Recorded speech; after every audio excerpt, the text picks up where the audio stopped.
please, respect, and facts. Go ahead. So a couple of facts. I am American. I'm Jewish. My family lives in Israel. I just lived in Israel for the last 4 months. I got back 2 weeks ago. You dodged the bullet there. Literally. So what I think everyone who's never been to Israel and to Palestine don't really understand.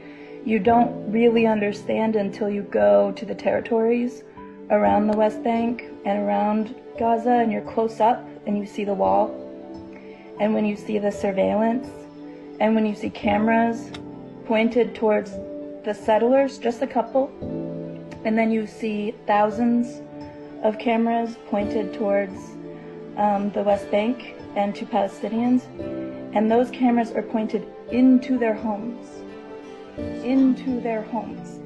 like not just the streets, not the public areas, straight into their homes, into their backyards, on their rooftops.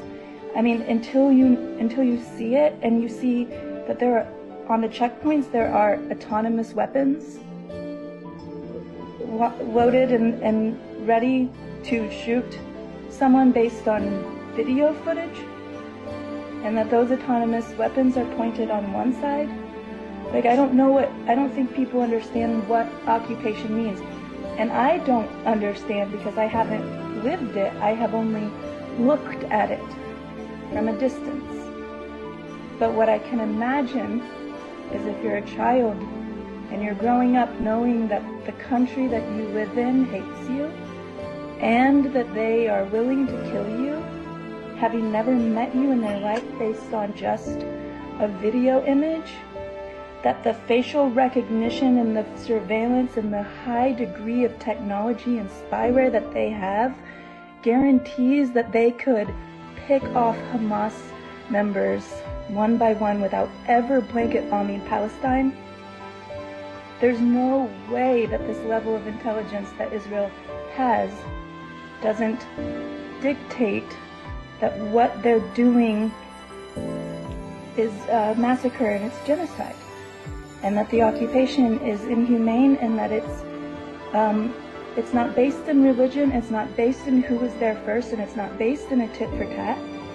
It's white supremacy, and it's dictatorship, and it's power and control and humiliation of a people who have nothing to do with the hostages taken and the people who were brutally murdered. Because yes, that is horrible. Those are my friends. Like, those are people I know.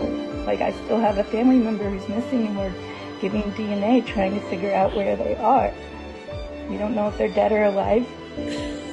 But then also I have Palestinian friends who don't have water, who have for years and years now lost loved ones and children, and have given birth at checkpoints, and who have been humiliated and dehumanized under an occupation and an apartheid, that if you are a child who grows up in that,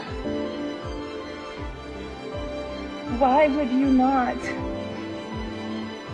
fight for your dignity or stand up for your freaking rights? And if it's about who was there first, then America needs to take a good long look at the reservations that we put all these things Americans into, and the poverty that they live under.